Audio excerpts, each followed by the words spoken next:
এরকম একটি ডিমের কোরমা থাকলে চটপট করে কিন্তু খাওয়া হয়ে যাবে, নাস্তাও খাওয়া যাবে, ভাতের সাথেও খাওয়া যাবে, রুটি পরোটা যেটা বলেন সেটা দিয়েই কিন্তু এই ডিমের কোরমাটা খাওয়া যায়। তাই ছটফট করে কিন্তু রান্না করে ফেললাম ডিমের কোরমা। আপনারা যদি এরকম একটি কোরমা রান্না করে খেতে চান তাহলে বাসায় চটফট করে বানিয়ে নেবেন। একেবারে সহজ, বানাতে খেতেও কিন্তু দারুণ টেস্ট।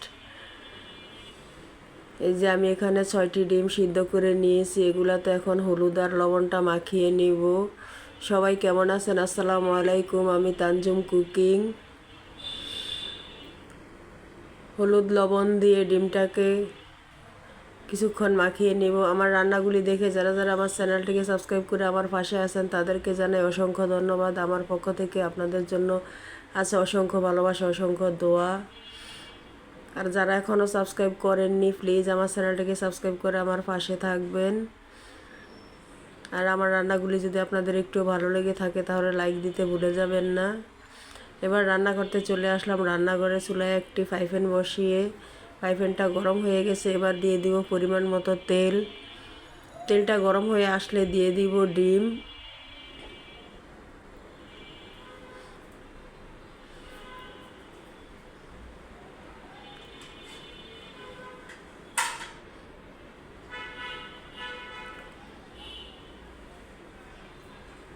তেলটা গরম হয়ে গিয়েছে, এখন ডিমটা দিয়ে দিব।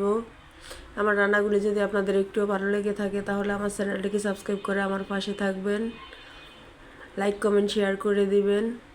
ডিমটাকে বেশি কিন্তু ভাজা যাবে না, একেবারে হালকা ভাজতে হবে। বেশি ভাজলে কিন্তু শক্ত হয়ে যাবে, তাহলে কিন্তু কোরমাটা একটুও টেস্ট হবে না, খেতেও কিন্তু মজা হবে না।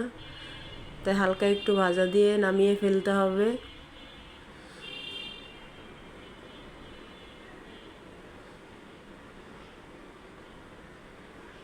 ডিমটা ভাজা শেষ। এবার আমি চুলায় আরেকটি কড়াই বসিয়ে দিয়ে পরিমাণ মতো পেঁয়াজ কুচি দিয়ে পরিমাণ মতো সাদা সয়াবিন তেল দিয়ে দিলাম।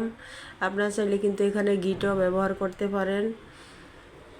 আমি সাধারণত সাদা তেলটাই ব্যবহার করেছি।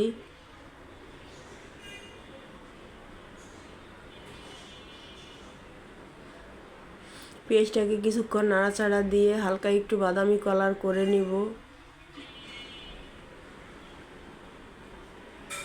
এবার দিয়ে দিব 1 কাপ পরিমাণ পেঁয়াজ বাটা, দিয়ে কিছুক্ষণ নাড়াচাড়া দিয়ে একটু হালকা কালার করে নিব।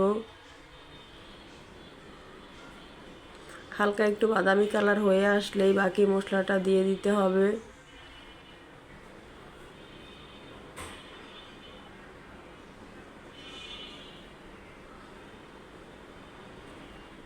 এবার আমি দিয়ে দিব 1/2 টেবিল চামচ হলুদ গুঁড়ো,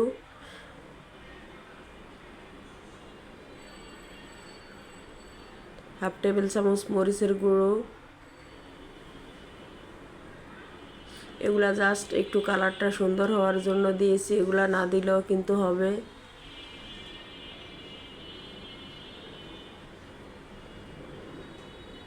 মশলাটা যেন নিচে না লেগে যায় তাই দিয়ে দিব হালকা 4-5 টেবিল চামচ পানি।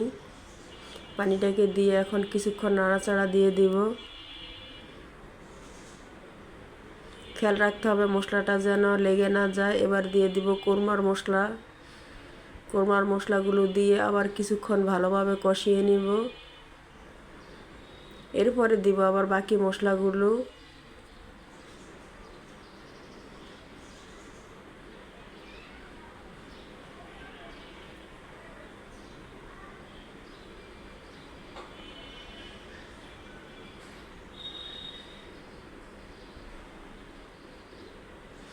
আমি দিয়েছি 1 টেবিল চামচ রসুন বাটা, 1 টেবিল চামচ বাদাম বাটা। এখানে আমি কিন্তু আদা বাটাটা দেই নাই, যেহেতু এটা তো ডিমে আদা বাটাটা না দিলেও হবে।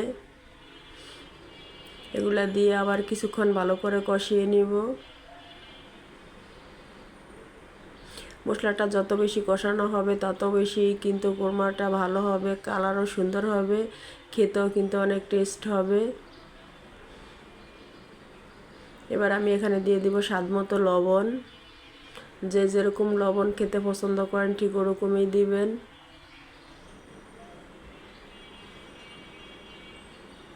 এবার দিয়ে দিব 1 কাপ পরিমাণ লিকুইড দুধ।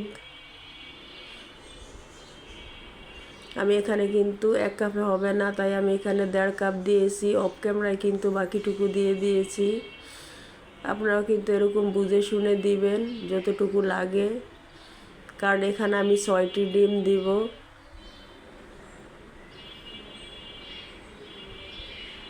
এবার দিয়ে দিব 1 টেবিল চামচ চিনি। কোরমাতে তো চিনিটা দিতেই হবে, আর না হলে তো কোরমা হবে না।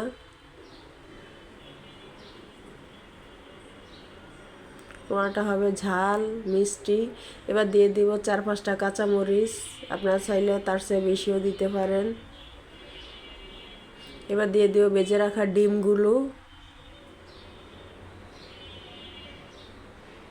ভেজে রাখা ডিমগুলো দিয়ে কিছুক্ষণ নাড়াচাড়া দিয়ে দিব। 10 মিনিটও কম সময়ের মধ্যে কিন্তু ঝটপট করে ডিমের কোরমাটা তৈরি করা যায়। আপনারা বাসায় তৈরি করে দেখতে পারেন।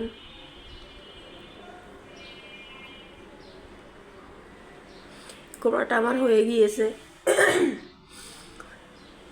এবার আমি এখানে কিছু ব্রেস্তা বানিয়ে রেখেছি, এগুলো অর্ধেকগুলি দিয়ে দিব, বাকি অর্ধেকটা দিব ডেকোরেশন করার সময়। এই যে তেল বাড়িয়ে গেছে, মশলা আর তেলটা একেবারে ছটফট করে হয়ে গিয়েছে। কালারটাও কিন্তু দেখতে মাশাআল্লাহ অনেক সুন্দর হয়েছে। এরকম হইলে কিন্তু নামিয়ে ফেলতে হবে, আর চুলায় রাখা যাবে না। এই যে একেবারে কোরমাটা পারফেক্টভাবে রান্না হয়ে গিয়েছে। আমার রান্নাটি ছিল আজ এই পর্যন্ত। আগামী অন্য কোনো রান্না নিয়ে আপনাদের সাথে দেখা হবে। সে পর্যন্ত সবাই ভালো থাকবেন, সুস্থ থাকবেন। আল্লাহ হাফেজ, আসসালামু আলাইকুম। বাকি ব্রেস্তা